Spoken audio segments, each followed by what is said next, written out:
हो सकता है आज का एपिसोड कुछ लोगों के लिए बहुत ज्यादा डिस्टर्बिंग हो, लेकिन कुछ कहानियां कह देनी जरूरी है। Insignificance with Mohit Ahuja. कैसे हैं आप सब? उम्मीद है खुश हैं, जिंदगी जिंदा दिली से जी रहे हैं। मेरा नाम है मोहित आहूजा और इस शो का नाम है इन सिग्निफिकेंस। बहुत छोटी सी कोशिश है, बहुत छोटी सी स्पेस है इन सिग्निफिकेंस के बीच में, जिस स्पेस में हम एक नई दुनिया, एक दुनिया जिसमें बहुत सारी पॉसिबिलिटीज़ हैं, बहुत सारी होप्स हैं, बहुत सारी खुशियां हैं, वो ढूंढने की कोशिश करते हैं इस पॉडकास्ट के जरिए। बहरहाल कल जन्माष्टमी का दिन निकला और आप सबको जन्माष्टमी की बहुत सारी गुड विशेस और शुभकामनाएं मेरी तरफ से। मेरे लिए जन्माष्टमी का दिन बहुत सिग्निफिकेंट है। इम्पॉर्टेंट नहीं कहूँगा क्योंकि important is something that you look forward to. Significant I would say something that you can not ignore. मैं इग्नोर नहीं कर सकता इस दिन को। क्यों, उस पर मैं आऊँगा बहुत जल्दी, लेकिन उससे पहले मेरे एक फैमिली फ्रेंड है, आर्मी में है, काफ़ी ज़्यादा सीनियर पोजीशन पे है, बहुत एक्सपीरियंस है, और क्योंकि वो अभी भी सर्व कर रहे हैं मैं उनका नाम नहीं ले सकता। लेकिन हाँ, मुझे उनका एक किस्सा बहुत अच्छे से याद है।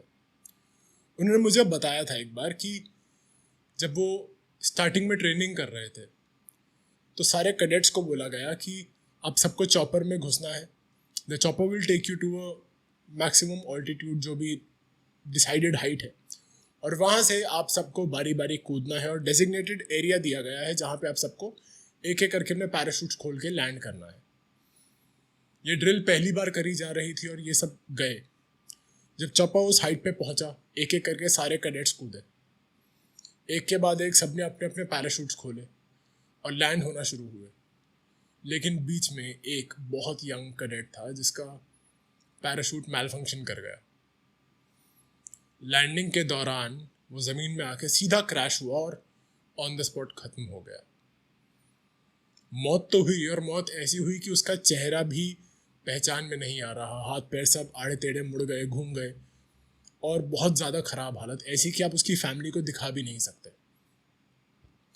तो ऐसे में मैंने पूछा कि सर फिर क्या हुआ, फिर क्या किया आपने, क्योंकि ये तो बहुत ड्रास्टिक एक मिसहैप है, एक इंसिडेंट है।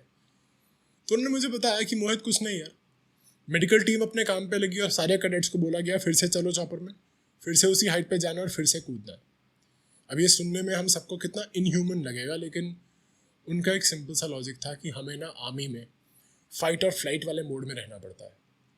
बैटल ग्राउंड में अगर मेरे दोस्त को या मेरे फैमिली वाले को ही गोली मार दी जाए तो मेरे पास टाइम नहीं है डिसाइड करने का कि मैं इसके लिए बैठ के दुख मनाऊं।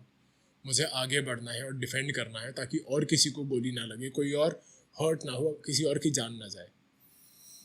ये बात सुनकर शायद उतनी प्रैक्टिकल ना लगे हम सिविलियंस को, people who don't serve, but actually is a true story.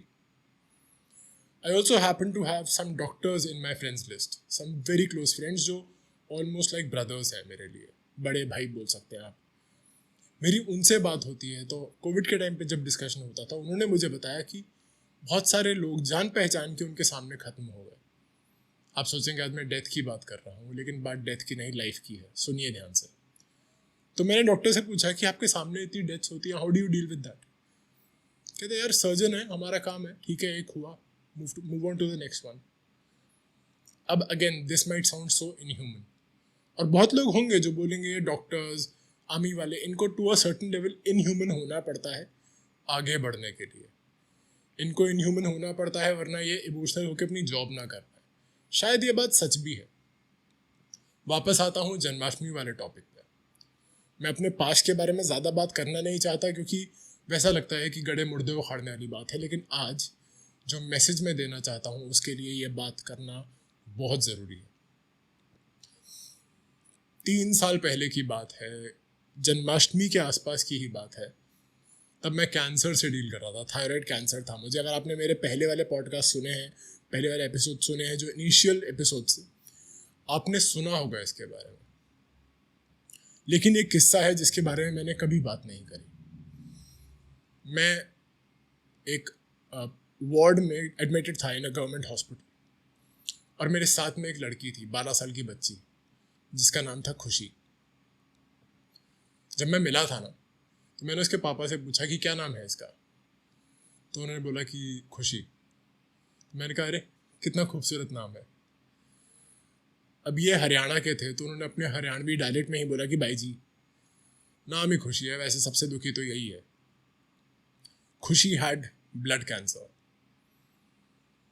हम लोग, मेरे वार्ड की साथी थी वो, 12 साल की बच्ची मेरे साथ वाले बेड पे लेटी हुई थी। थोड़ा बहुत जितनी बात हो पाती थी करता था मैं उससे, थोड़ी सी दोस्ती सी हो गई थी, थोड़ा बहुत कोशिश करता था उसको चीयर अप करने की, खुद को चीयर अप करने की।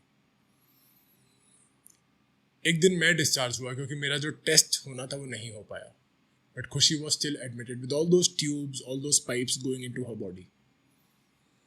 3-4 दिन बाद की बात है, मैं अपने स्टूडियो में था, मेरा एक फ्रेंड है पारस, मेरे साथ स्टूडियो में था। जन्माष्टमी का दिन था और मुझे पारस ने बोला कि भैया बंगला साहिब गुरुद्वारा चलें। मैंने कहा यार रहने देते हैं। पारस पूछ लाइक क्यों?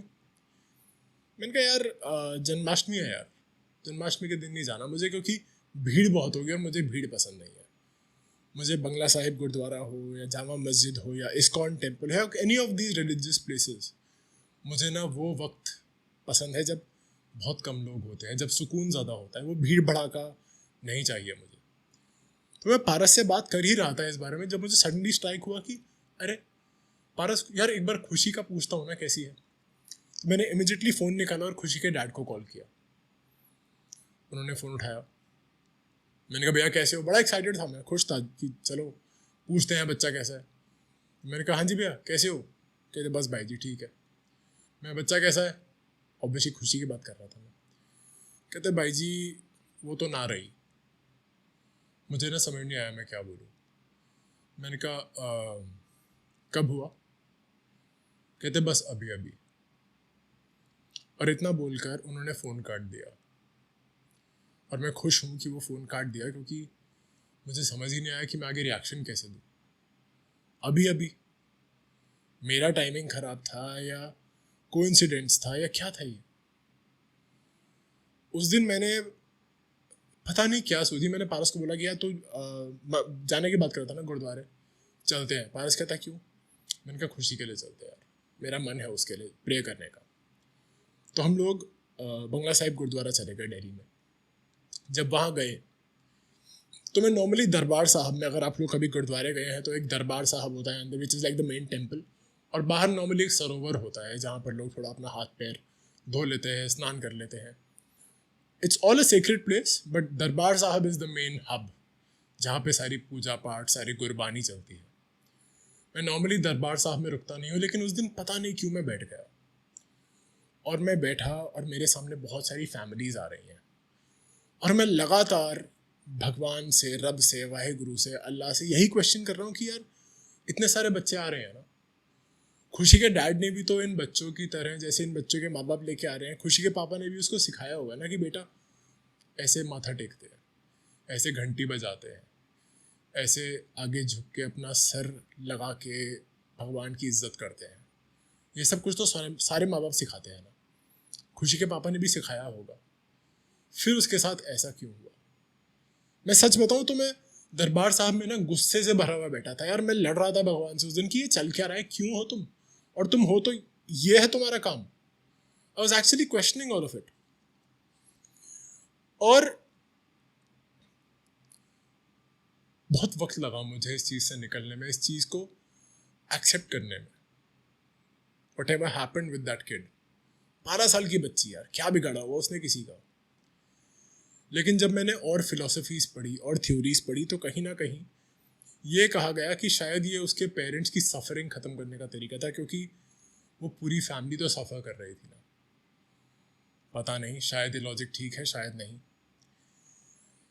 All said and done, it is not a good memory. कोई अच्छी याददाश्त, कोई अच्छा इंसिडेंट नहीं है जिसके बारे में सोच के मैं खुश हो सकता हूँ, या आप दुखी ही होंगे।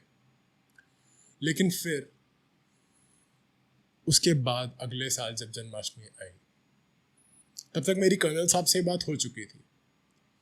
तो अगले साल जब जन्माष्टमी आई तो वो एक तकलीफ रहती है ना मन में कि यार नहीं जाना यार, क्योंकि आपका एसोसिएशन जन्माष्टमी से बहुत बुरा है। वैसे ही जैसे उन जवानों का उस चौपर जंप से कुछ देर के लिए एसोसिएशन बुरा हो गया होगा। या डॉक्टर्स का उस सर्जरी से। लेकिन जो मुझे रियलाइज़ हुआ वो ये है कि कुछ मेमोरीज ना कुछ जगहों के साथ जुड़ी होती है, किसी दिन के साथ कोई मेमोरी जुड़ी होती है, किसी डेट के साथ कोई मेमोरी जुड़ी होती है। उन सबको ना रिक्रिएट करना बहुत ज़रूरी है, उनको रिक्लेम, उन डेट्स को, उन जगहों को रिक्रिएट करना बहुत ज़रूरी है। पुराने दिनों की बात है जब इश्क विश्क में थोड़े से हम ज़्यादा ही विलीन थे। आई डोंट नो इफ विलीन is the right word in Hindi, but होता था यार, जिससे ब्रेकअप हुआ उसकी गली में भी नहीं जाना, उस इलाके में हमारी एक्स रहती तो हम घुसेंगे भी नहीं, करा है सबने। लेकिन फिर यू आस्क योरसेल्फ कि व्हाई। इस बात का जोक बन गया, लेकिन रियलिटी यही है। ऐसे तो बहुत लोग आपकी ज़िंदगी में आपको छोड़ के जाएंगे, बहुत सारे किस्से ऐसे होंगे जो नेगेटिव होंगे, लेकिन हर चीज़ से आप अपना एसोसिएशन तो नहीं तोड़ सकते ना। और वैसे में आता है वही वाला मामला ऑफ फाइट और फ्लाइट। मैं जब भी जन्माष्टमी आती है, मैं खुशी को याद ज़रूर कर सकता हूँ, भुला नहीं सकता मैं उसको। उसका चेहरा टैटूड है मेरे दिमाग में, मैं कभी नहीं भुला सकता उस बच्चे को। लेकिन हाँ, मैं ये कोशिश कर सकता हूँ कि मैं जन्माष्टमी के ही दिन और किसी खुशी को चेहरे पे मुस्कुराहट ला दूँ, उसको कुछ खिला पिला दूँ, कोई गिफ्ट ला दूँ। I can do that. और ऐसे ही आपके पास भी वो पावर है।